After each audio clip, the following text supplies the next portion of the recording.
It's hurting my company. It's hurting my ambitions, my goals. We're just people doing the best we can, and sometimes it's messy. But then I felt, if I actually felt good enough, I would probably hate my life. Like, I would be bored. That's okay. Just trust yourself. I'm dreaming, oh, I believe in this dream I've been dreaming, oh, I'm dreaming, oh, I believe in this dream I've been dreaming, oh. Here we are, Dr. Tess, rebuilding a human being named Evan Carmichael. So you gave me a great assignment last time. Oh, you had so much homework, so much. You had 4 things. I feel like it was more, but maybe it wasn't. 1, 2, 3. Anyway, it was, I ended up, so I did this exercise on the way to my event with Mark in Dallas. That seems so long ago. It was, so long ago. I have it written here, and I wrote at the top, if I knew it was good enough, I would feel. That was the first one. Yeah. And then I had a really hard time with 3 of them, and then a much easier, more insightful time with 2 of them. So we'll see what cool. See what you think. So feel, be, and what was the third one? Think. We're all the same for me. Okay. I couldn't like. Yeah, they were hard for you. Yeah. Well, it fell into the same bucket for me. Okay. Maybe I was doing it wrong, but I'm sitting there on the airplane, like looking at my blank page and like, what am I? They felt the same. Feeling, being, and thinking to me, like the answers were all the same. So maybe I did it wrong, but I did try. Nice. No, there's no doing it wrong. There's no doing it wrong. And then I didn't know that I got a lot out of those ones. I'll tell you what I did, because I fell into 2 camps. I wrote down initially. So if I knew it was good enough, I would feel. I put happier, more confident, bolder, loved, unstoppable. But then I also wrote bored, stagnant, slow, lazy, and unhappy. Because I play from both sides of good enough. You do. Yeah, right? You do. Because if I felt good enough at everything, then I'd be bored. Okay. Okay. So I started on where I felt like this exercise is supposed to go. Like, if you feel like you're good enough, you would do these amazing things. So I put happy. I would feel happier, more confident, bolder, loved, unstoppable. But then I felt, if I actually felt good enough, I would probably hate my life. Like, I would be bored. So okay. Stagnant, slow, lazy, unhappy. And then I just stared at this page and like, 30 minutes just looking at this page, like, I don't know what I'm supposed to do next on here. And I just sat on it and nothing else came. So then I moved on to the other part, which was do and have. And I lumped those 2 together. And then I came up with this like giant list. And then I started making all these plans from do and have. I love that. I love that. Some big changes actually happened. So I don't know that I got much from feel, be, think, but I got a lot from do, have. I'm going to disagree with you, because I think that insight around boredom and stagnation is a really important one. Okay. Because on the one level, I mean, the whole point of the exercise was because it's the feeling not good enough that drives the fear of disappointment, right? Okay. And so that's a big picture feeling about feeling good enough from a big picture perspective. Whereas I think that the stagnation thing is feeling good enough at things, not as a person. So feeling good enough at things leads to boredom and stagnation and all the rest of it. So you want to be constantly learning. You want to be constantly growing. And that's really a really powerful and important insight. That's you. That's what drives you, right? You're constantly soaring, yeah? Yeah.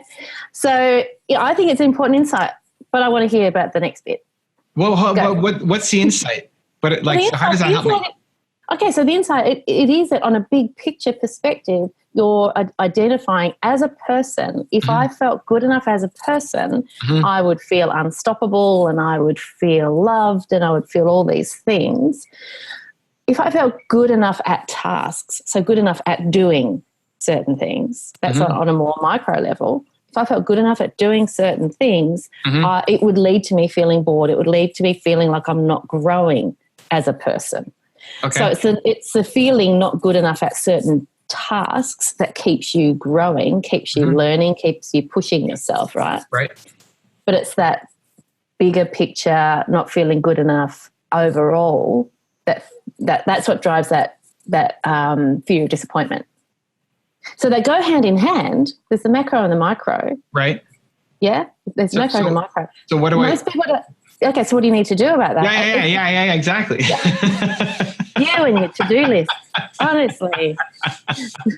I'm an achiever, Tess.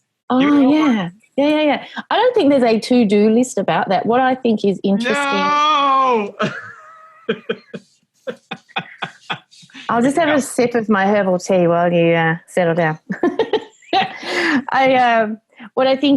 Here's what I would do is I would ask the question, do I currently feel the opposite of the things that I would feel if I felt good enough on a big picture level?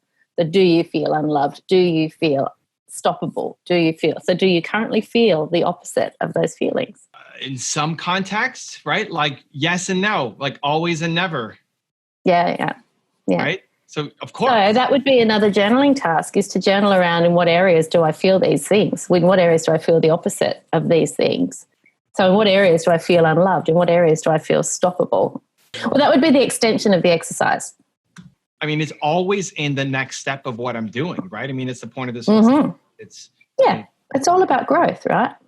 And so on the micro level, the feeling, the not wanting to feel good enough, that's like I never want to feel that I've got it all, right? I never want to feel that I know it all, because then I would feel, who wants to feel like they know everything? Because you always want to be learning, right? So that makes sense to me.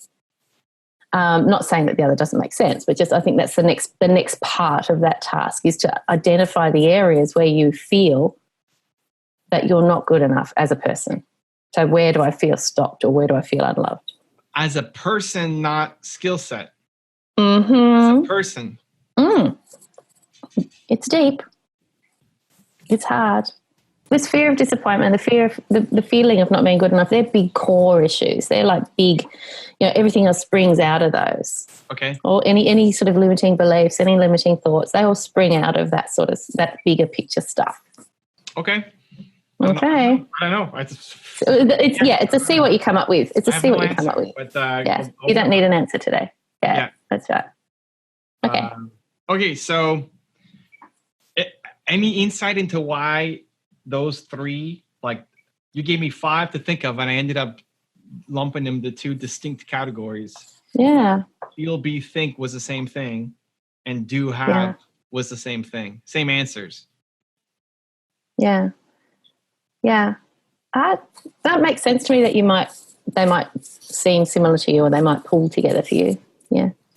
Right? Like if the first one was happier, I would feel happier, I would be happier, I would think happier. Yeah. I would feel more confident, I would be more confident, I would think more confident. But I wouldn't do happier. No. Yeah. So it makes sense that you would pull them together. Yeah. Okay. Yeah. I mean, the interpretation of those questions is yours, right?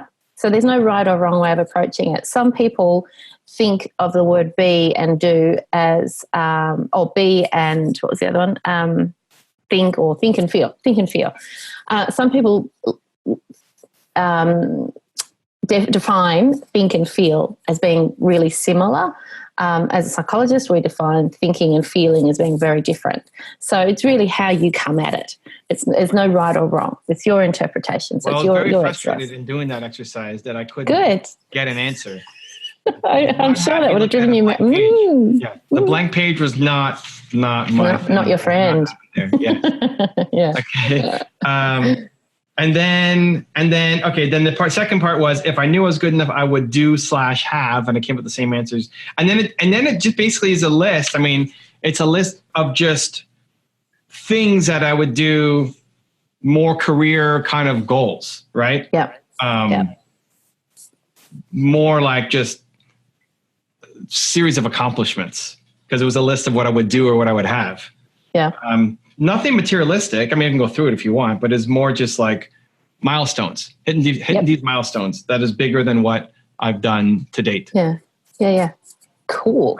Right? Like 6-figure speaking gigs, New York Times bestselling books, multi-book deal with major publishers, paid tours, selling out stadiums. They're all like things that are way beyond what I've done right now. Yeah.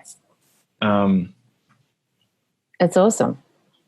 So it's awesome. So visualizing these things, and I'm not a big fan of the law of attraction type of thinking, because I think it really should be the law of action. But visualizing these things, saying them out loud, writing them down, being able to come back to it and see what you've written, they're really motivating forces, and they will, all things being equal, they should drive you into action. And so I love that some plans came out of this. Is that right? Basically, after writing that, I bookmarked, I wrote down there's 5 like boxes that I wrote down here of where I should be spending my time. Yeah. Because at the end of the day, all of this still comes down to habits and scheduling for me. Like if something's going to happen in my life, it's in my calendar and then I get it done. Yeah, right. If it's just like a thought that's not my calendar, it's whatever. It's just a thought. But I want to translate like activities to calendar, because then that translates to action. Habits, and then that equals, results. But maybe that's just the way I think that's messed up. But no, it's sensible. I put events, books, products, investments, and content as like the 5 main things that I should be doing. And then basically right after that, decided that 2 things. One, that I wanted to put Nina, my wife, in charge of all the operations in my business, which is letting go of a lot of responsibilities, and me then not knowing where things are at, timelines on projects, and trusting Nina to run everything. She has a learning curve to understand what's happening, but she's very organized, and I'm a bottleneck in that Tuesday is my YouTube day. So anything YouTube related, I look on Tuesday, but that may mean if I get something on the Thursday, I'm not looking at it until the next Tuesday, and it slows things down because it has to go through me. So having Nina run everything speeds a lot of things up. Yeah. And then the other one was to have more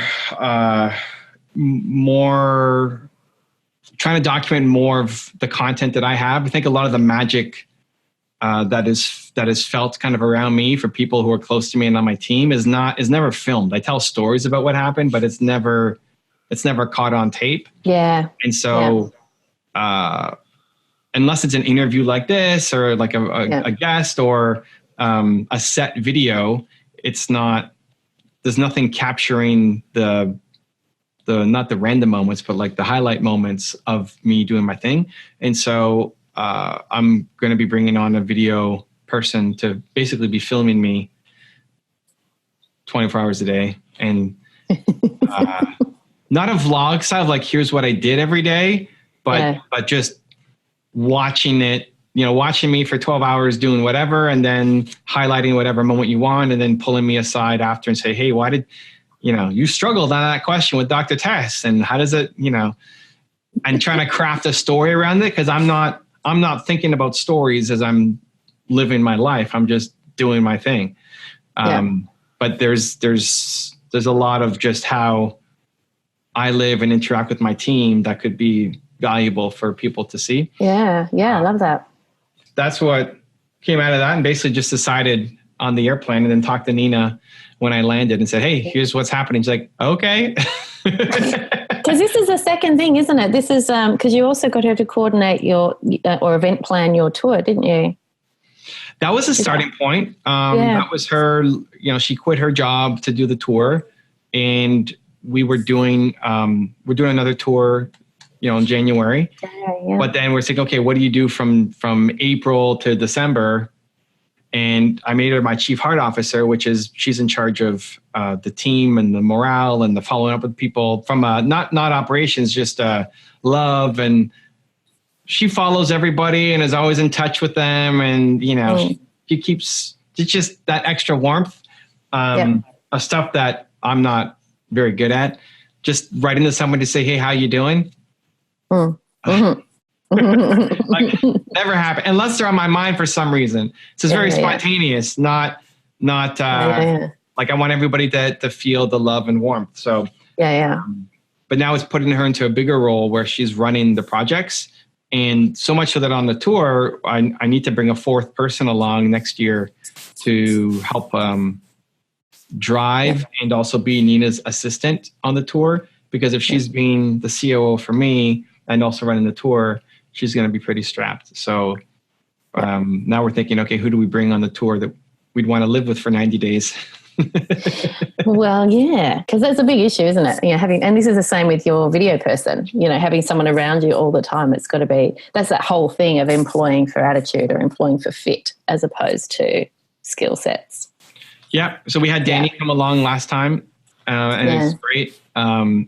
Danny's style is not as run and gun on the go. Like he likes set structure, super fancy, 4 lights and 3 cameras and set production, which is great, which is what this is. I got my microphone, camera, and lights, and that's definitely a piece of what I do. But I have to bring on somebody else to do the just get a camera and shoot me around, right? Like that's it. Dirty. Dirty. But dirty.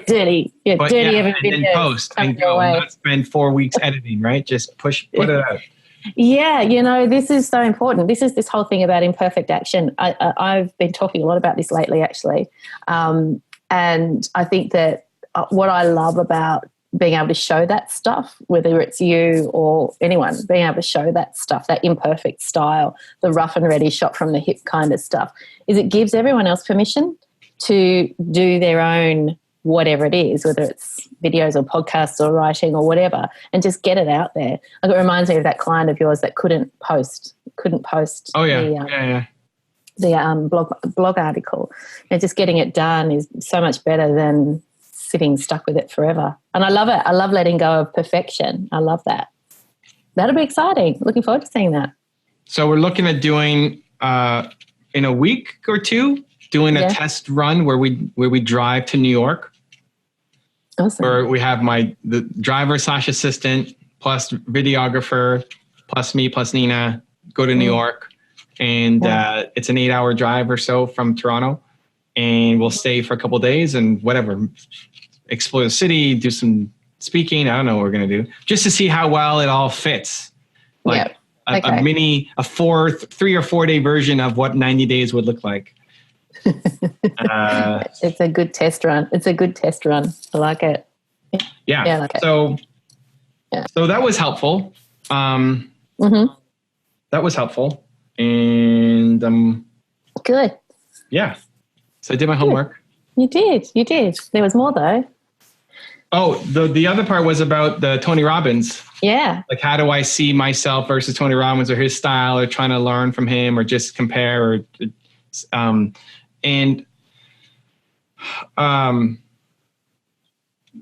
what I found was I like a lot more being, I've been to his program 3 times, and it's been valuable all of the 3 times. It's almost the same material 3 times, the same stories 3 times, and the same, there's tiny variants, like he might do an intervention with somebody, and so you never know who's going to come up, but even the questions he asks are the same questions. And to some extent, it's like even this question of if I knew I was good enough as an annual exercise is probably a good thing to do. Yep. Even though it's the same question, you get. And I couldn't do that.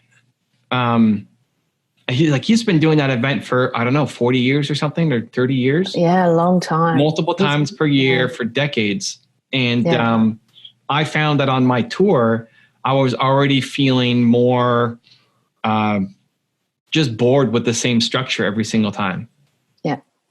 And at the start of my tour, I was afraid to go on tour and charge. And then, we got a third of the way through, and the first third was just getting over that fear. And then it became okay. Then it was like, whatever. Then I got used to it. The second month was around, I want to do straight Q&A. I want to do more. Okay, how can I help? And use that to bring value to the audience more than just sit here and listen to me do my presentation for 3 hours. And that was scary, because what if nobody has questions, or what if my question, what if the question isn't valuable for the whole audience? If there's 100 people and one person has a question, what if it's not relevant to everybody else? And then the third part of the tour the third month was breaking my neck and just getting through those more physical suffering than anything else. So I couldn't do the same material. I was bored after a month. Yeah. Tony's done it for 3 decades. It's crazy. So that tells you about your style, that whole thing about not wanting to be stagnant, not wanting to stand still, wanting to be unstoppable, which means constant growth and constant change. And that's exciting. I also think, I think you're on the money. I think Q&A is where the interest is. I mean, you listen to Gary Vaynerchuk's keynotes and it's always the Q&A where the value is. Always. Yeah. So I'm going to do a keynote in Dallas in a couple of weeks, end of the month. And so after that, after the exercise, I thought, okay, how about we just do a Q&A? Like the host is the guy who puts on the whole thing. How about we'll sit at the front and you ask me some questions that you think can be relevant to the audience. And then we open it up. Yep. So it's the only Q&A format, like fireside chat, on the agenda. We'll see how it goes. Fun. Yeah, you just got to dive in, don't you? You just got to do the brave thing. I mean, you love doing scary things, I know, and I think that's it. But I also think that audiences now are more educated around Q&A. So I think if they know in advance it's going to be a Q&A style presentation, they'll come armed with questions. At least some of them will, and good questions too, I bet. We'll see. I don't know. Yeah. Anyway, that's what came from it. Brilliant. Yeah, and then I wrote, I am the product. I need to do more with people and create more. So I put, content, blogs, speaking, books, courses, and so on. Yeah. It's a lot of work. It was a lot of work, but a lot of insights came out of it too. I think it's pretty cool. Yeah, it was good. And it seems so long ago. Well, it was a long time ago because you went a month ago. Was it a month ago that you went to Dallas? Almost. I think we spoke like just before I was leaving. So yeah, pretty much a month ago. So you did all of that right at the start of this past month. Yeah. Has it sort of been resonating since? Like has it grown in your mind? These questions, have they grown in your mind, or have you been aware of it or conscious of it? Because you were also going to be documenting any unhelpful thinking as well that was popping in. Were you still doing that? I've done some of that. I think I tagged you in one or two of them. Right. I'm trying to sit with the feeling before I then get through it, because usually it happens so quickly. Yeah. As soon as I can catch the feeling, then I'll snap out of it. Doesn't mean I don't feel the feeling for a long period of time, but as soon as I catch it, then because the record is a conscious. What's that?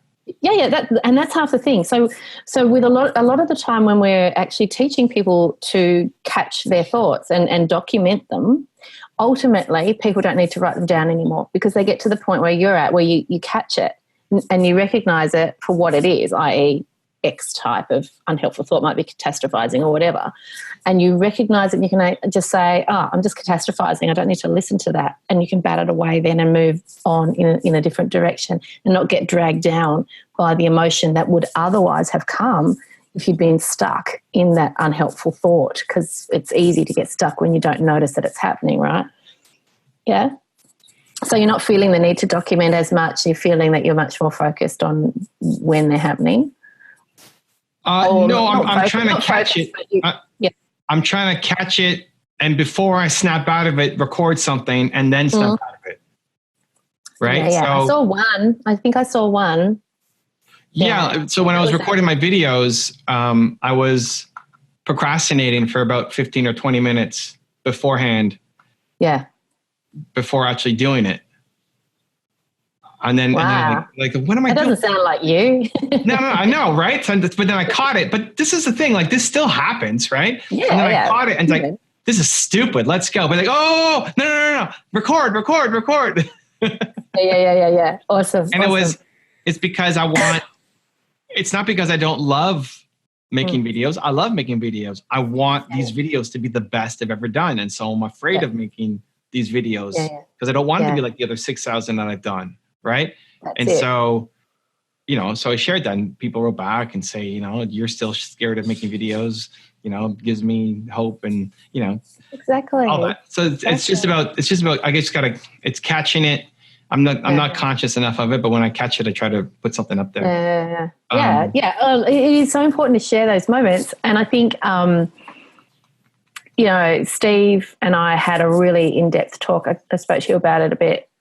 Steve and I had a really in-depth talk recently about me being more vulnerable and what that does for my audience to see that. And it's been amazing the reaction I've had to a particular video I did where I was quite vulnerable and open. And the number of people who've then contacted me and said, thank you, because now I feel like I can be more vulnerable either in their own social media work or with their team or whatever it might be. And so I think we underestimate the power of being human in front of a camera because it actually helps. It really does help reach other people and take some pressure off them, take some heat off them. Yeah, I did see it. It was cool. So have you done others?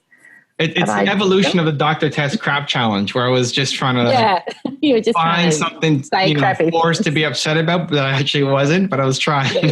Yeah. This is much more in line with what I had in mind originally, you know, this idea that you might notice that something was crappy and while you're in the thick of it, you know, share that. Have there been other videos? Have I missed them? Because I'm trying to keep up with your stories, but there haven't been a ton. I think you know what? I was probably so proud of myself for those couple, and then I forgot about it. It's like, yes, I got it done, but it's not it's not consistent. I need to be consistent on remembering that. It's like, okay, check, right? Like I did my homework. Okay, done. Woo! But it's not a one-time thing. That's it. And that's the thing that bugs me so much when I give you homework and I can see the cogs whirring and you've already done it before I finish the sentence, you know, in your head. You've already finished it. It's like, tick, done. It's like, no, you need to sit with that for a bit longer. I did this great podcast on the beginning of my tour with these guys from Massachusetts who have a podcast that basically tries to remove the shine off of people. When they were hesitant at the beginning, asking words like, no, like, this is great. Ask me whatever you want to ask. And then I brought them up. So they came yesterday to Toronto. They drove from Massachusetts to Toronto to do an interview. And I'm thinking of doing that as a regular series of, hey, remove this, like not just me catching it all the time, but people asking me questions. Like, hey, when was the last time you X? Right? Like, oh, I don't know. And then forcing out thoughts. So they're really good at like stripping away the perfection, which is great, which is what I want. So it's the interactive part. Mark yesterday asked me, when was the last time I cried? Like uncontrollably cried? Like, I don't know. Like I can't think of anything. And thinking backwards in general is already difficult for me because I don't think backwards. So I came up with nothing on the spot, but then I thought about a couple. Yeah. And the most recent one was when I was on my tour and I got out of the hospital. I just broke my neck. Like first day out of the hospital, like I get to get checked out. Amazing. And then when we were leaving, getting in the car was really painful. And then we walked around and for some reason I thought like, I'm better. Right. And I'd never been through a concussion before and just walking hurt, like every step, it all connected and was hurting. And then after about half an hour in the city, we're like, okay, let's just go home and lie down. Like I probably shouldn't have gone out for lunch in the city. You should have just gone home from the hospital. Yeah. But whatever, I'm stupid. But then I couldn't get back into the car. We had this big Suburban. Nina was driving because I broke my neck and like it took me a long time just to get from the parking lot into the car. And no matter how much I pulled or pushed or like Nina was pushing my butt and trying to like, it just hurt so much. I couldn't get into the car. And I just started crying that it was like overwhelming frustration that this is what it had come down to. I can't think clearly because I had this concussion. I'm so physically, And it sounds okay, like thinking back, but in the moment, it was massively overwhelming. And so that was the last time that I cried. And that wasn't like hysterical, crazy, but it's just, I hit my limit. Yeah. But I couldn't think about it on the spot because I don't think about that stuff. No. But now I have the story, so the next time I can bring it up. But I don't know the last time that I cried. Yeah. So maybe that, I mean, part of the solution is also, I think, maybe having people around me who ask those questions that then make me have to think about it. And and maybe, I'm wondering if your videographer. Ooh, I like that. Should be someone who's asking questions like that. Yeah. Pull someone who can there's someone who can just give you a poke every now and then and go, oi, Evan, before you know it. Yeah. Because I saw, now when was this? Not this week's Something to Prove, last week's, where you were talking about letting people go. Okay. And, and there was a moment there where you were, it got emotional, it got vulnerable for a minute there. Oh, really? Ooh. What was I talking about? Were you talking about Danny? Okay.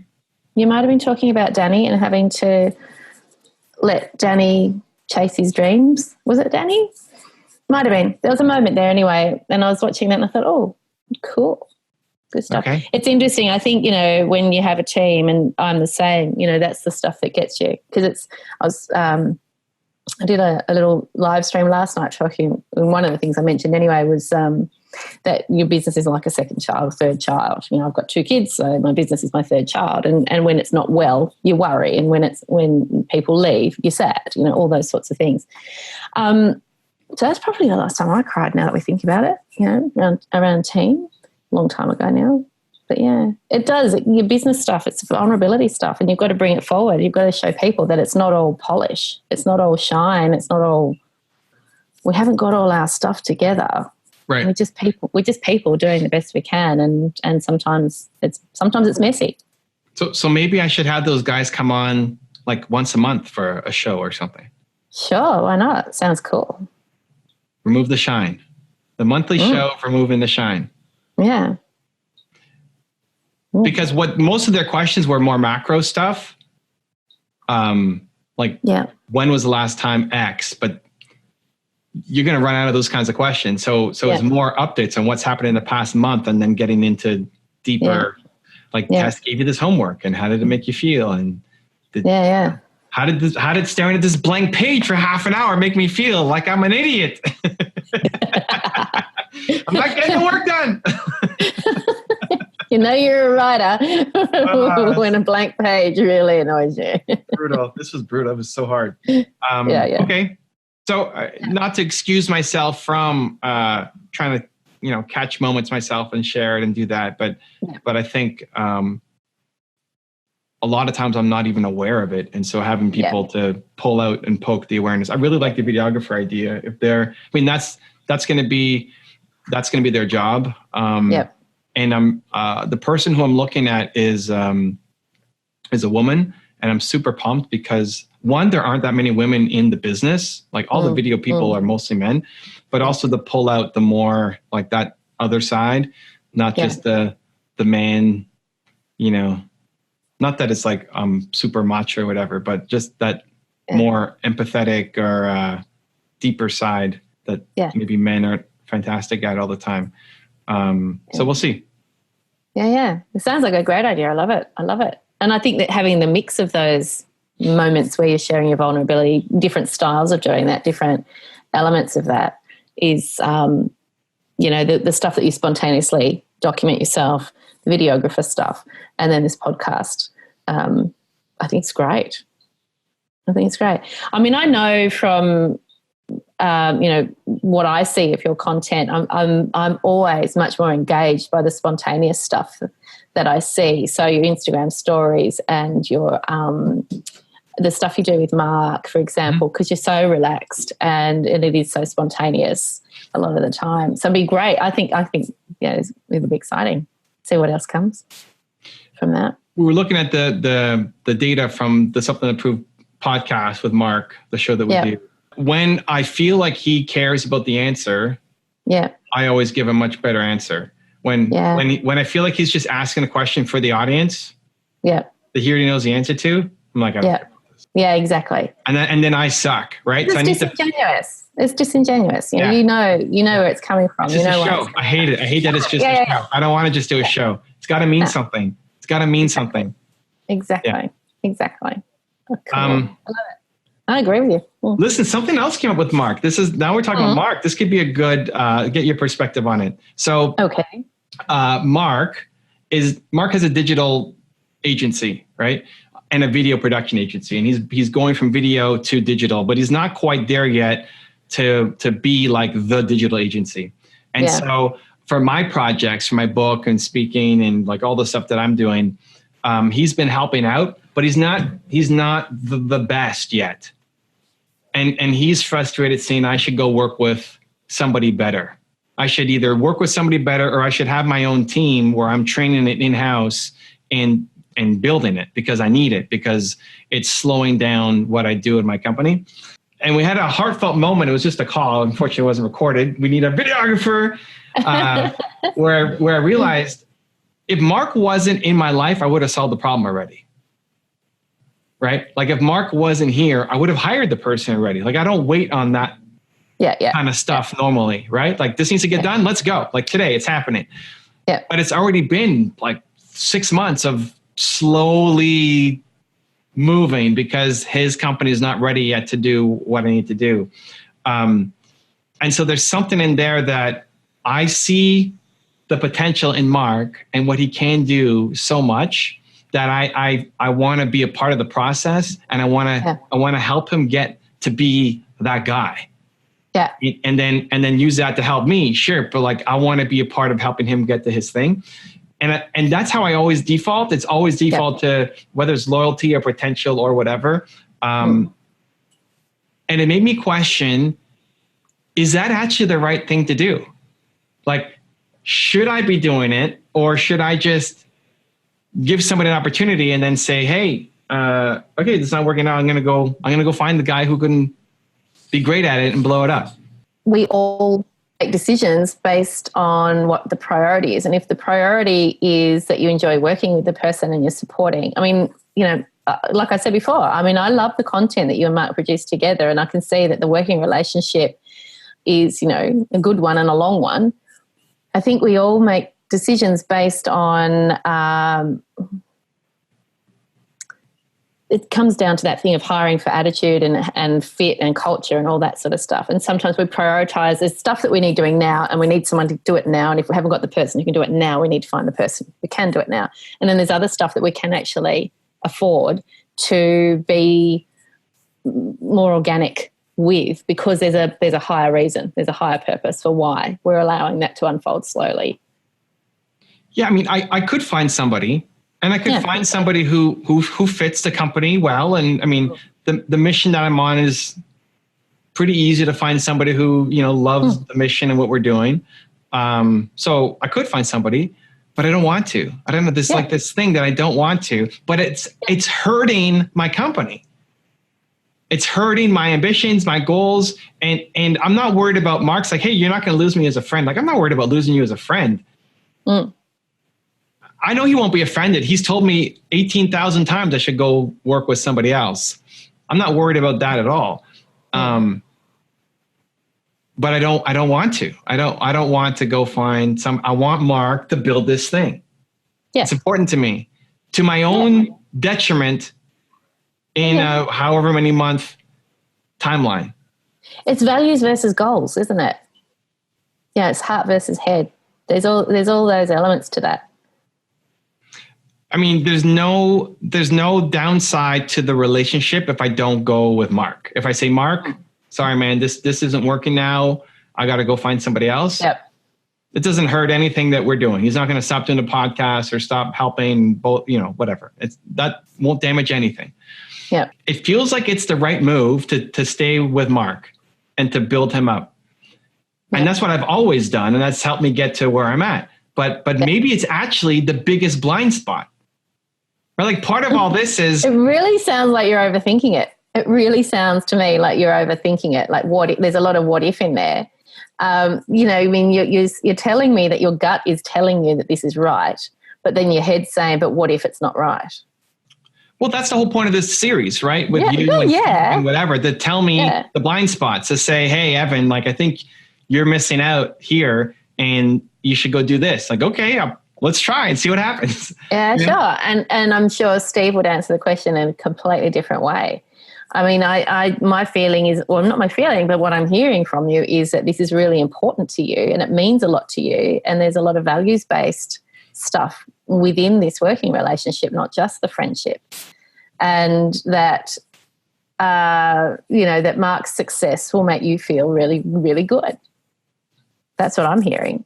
It's almost like, you can support a junior person who you see potential in your team, even though you could hire someone faster and better, but you really want to nurture this younger person to achieve their dreams. Sometimes we make those decisions because it's a heart thing. It's definitely a hard thing. If I didn't feel like it was the right thing for him, then it's an easy answer. Like if he wasn't trying to build this and he's only trying to build it for me or whatever, like forget that. Yeah. I'm going to kick you out. Like, I don't want this because it's not the best thing for you. So I'm going to go force it to have somebody else. Right. But because it's actually the best thing for him, weirdly, like even if I help him build this thing and then he doesn't take me on as a client, I'm still pumped. Like if we spend a year, now I'm talking, I agreed to talk to his COO every week for half an hour to help mentor him to I would rather help coach his team to get there faster, to improve, than for me to go hire somebody on my team to do it. See? Yeah. You're already telling me the answer. There's your answer. I think that's messed up, but all right. You think it's messed up? Why is it messed up? I'm totally okay with it and open to it. It's just I'm at the point where I want to make the bigger leap, and that means changing some of the ways that I've traditionally operated. So you're challenging me to share vulnerability and negativity, whatever. So like I did the Doctor's Ask Crap challenge, even though it didn't feel great or right, but just because, right? Just like I'll do it just because as a test. And so I'm questioning everything just to see, does this actually make sense, or is this the biggest blind spot of all time? That like if I fix this, and it doesn't mean like maybe the loyalty is ultimately a huge weakness in that he's not going to feel any worse. I'm not going to damage the relationship. Maybe he feels guilty that he's taking so long or whatever. Like. I'm not definitely saying that it's the wrong thing to do. And I just, appreciate your perspective and feedback. Yeah. I think it's a good target for, for journaling. I think looking at. Jesus. Oh, yeah. You really like journaling. It's why journaling over like thinking? Like, can you not just think it or does it have to be written in a notebook? Like, can it be on the computer or? It can be on the computer. You can type this. But it can't be just thinking in the shower. Yeah, but then you forget. And you don't get the same, and you can't look back on it. But I don't look back on anything. Wow. I mean, all of this, I would never look back on this. This is just for me reporting back to you. And if anything, just for like, did I do it right? Because I don't even remember what I did. Because it was a while ago, but I lumped feel, be, think together, and I wrote nothing, right? It's like, oh yeah, I remember. I struggled through that page, and maybe you see that, and there's some huge unlock to say, hey, Evan, you suck because you missed it, and you need to sit there for 5 hours with it, which I would then do, and then see what comes up. But for the second one, and I wrote down those 5 things, and then I made decisions, and I just started acting on it. Yeah. Right. That's how I usually think. I get an idea, let's go. Yeah. And it came out of journaling. Well, you had some ideas. It worked. But it could have just been, hey, think about. Yeah, but it didn't. It wasn't. Well, because you gave me the exercise and I'm doing my homework. Yeah, I know. Yeah, for a reason.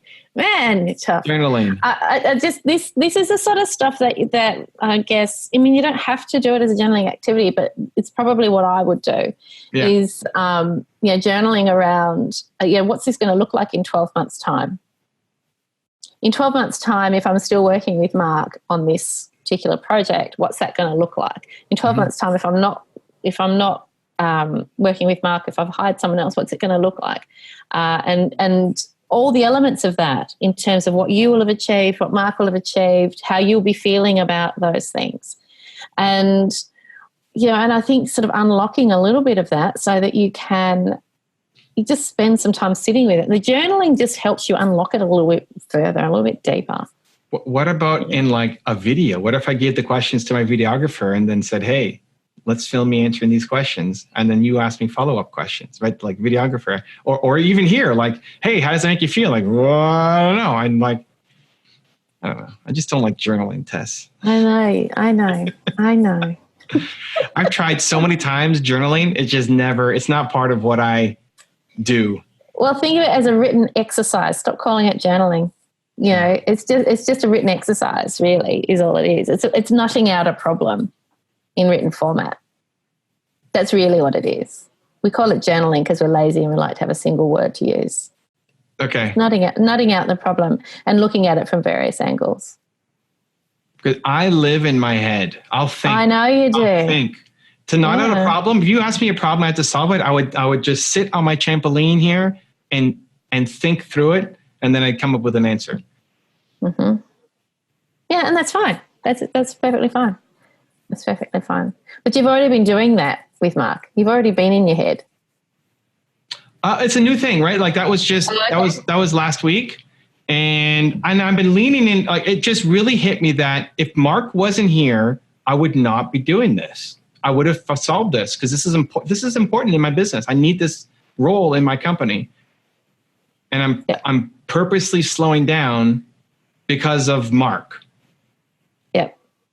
Why? And so it made me really think, like, it's just the heart of, I really want to see Mark do well. And if I'm a part of it, it's going to force him to get better faster. So the question then is achieving this thing for your business more important to you than supporting Mark's growth? Well, this is where I in those situations, I always pick the other person over me. To the detriment of my business, to my health, to like lots of stuff. Yeah. So you've always done it that way. Right. But it's also the greatest thing of all time. It's the greatest feeling of all time. All time, right? Yeah, exactly. Exactly. But I could take on too much, and then I had to have stress pills, or I get sick because it's too much, right? So figuring out that balance is the game, which I don't have. So keep reviewing it. Give it time frames where you would review it. Review it in 3 months. Oh, look at that. So what? Just the face you pulled. The timelines seem arbitrary, but where I thought you were going wasn't where you ended up. So where did you think I was going? Like where I thought you were going was you set some kind of deadline on it. Like if you don't know by X months, and move on and do something else. Which it's the same thing. Well, it feels what you ended up saying was in 3 months, review it and see where you're at. Feels better because you can't put an arbitrary, like it's arbitrary. 3 months is arbitrary to say like you have to know in 3 months who can what. Right. Yeah. So you caught me like mid-face, and then I was like, oh yeah, okay. I caught you mid-face. Caught me mid-face, yeah. Lucky the wind didn't change. Right? Yeah. So review it. Yeah, you don't need to know the answer. And if you still don't know the answer and you're still driven more from the heart, then that's okay. Just trust yourself. Yes. That's easy though, right? And so like it's finding the areas that where do I need to change that will help me and everybody else around me be able to have a bigger impact than what I'm currently doing, right? So it's the willingness to challenge these kinds of things to say, hey, maybe this thing that I've been doing is actually wrong. And I should be swerving, whatever, pivoting. Spiraling, going in circles? No, I don't think so. I hope not. Yeah. You don't know the answer at the moment. And that's at least you've identified the question. but you don't know the answer at the moment. And that's okay. So you're conscious of the question and you're going to keep an eye on it now that you know what the question is, or you know what the dilemma is, or what the alternatives are. Just keep an eye on it, review it, whatever time frame's comfortable, feels right. You know, it doesn't even have to be a set time frame. Just keep an eye on it, keep reviewing it, keep checking in with yourself. I don't know. I also think that bringing on these other roles, so the videographer and Nina taking on a lot of the operations work, that's actually going to free up a lot of time and a lot of thinking space. So who knows what the landscape will look like in 3 months' time. Oh, so, no idea. You know? Yeah, exactly. So having that in your mind while also all these other changes are taking place, you just keep touching base with it. Okay. Yeah. An answer might present itself. Yeah.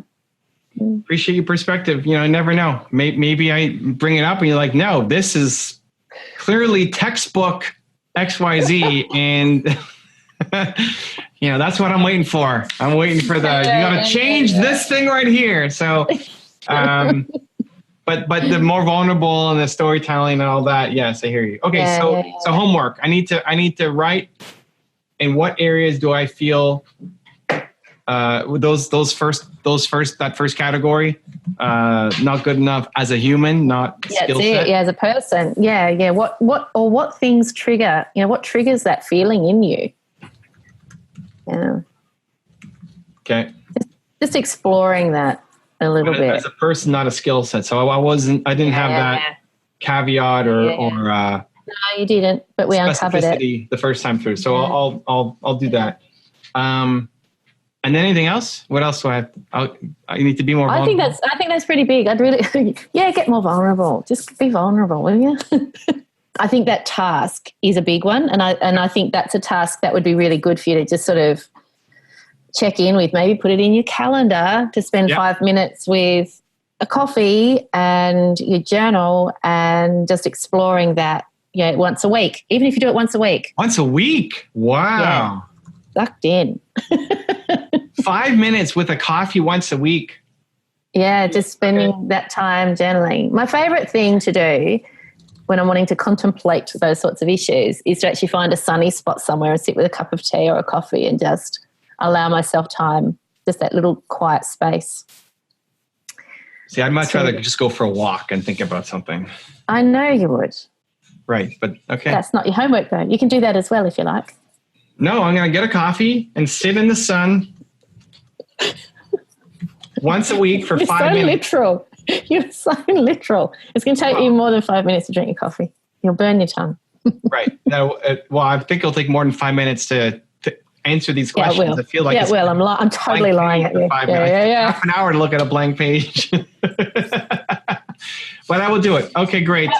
Even maybe that 5 minutes, or the mythical 5 minutes once a week, is your opportunity to reflect on those questions and identify whether or not there was anything that happened in the previous week that you can actually explore a little bit more. Okay. Yeah. So using it as a reflective moment, using it as a time to just sit back and think back on, well, hang on, was there something that, that thing happened and that really did make me feel a little bit unloved or a little bit squashed down or whatever that feeling was. And then just play around with that a little bit. What's that about? You know, asking yourself those questions. What's that about? What's that about? Exactly. What's that about? All right. Yeah. Okay, I'll do it. We'll see what comes up. We'll see what that's all about. You'll see what that's all about. Yeah. All right. Thank you, Dr. Tess. It's been amazing watching the sun slowly rise over the I know. hour. It's actually a rainy day. It's a rainy day today here.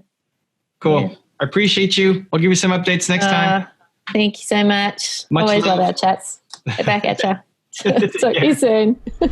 If you want to see Dr. Tess push me in our last conversation, check out the video right there next to me. I think you'll enjoy it. Continue to believe, and I'll see you there. Listen, everybody, I'm going to stop YouTube for the next month and just focus on this. No videos coming up because of Dr. Tess.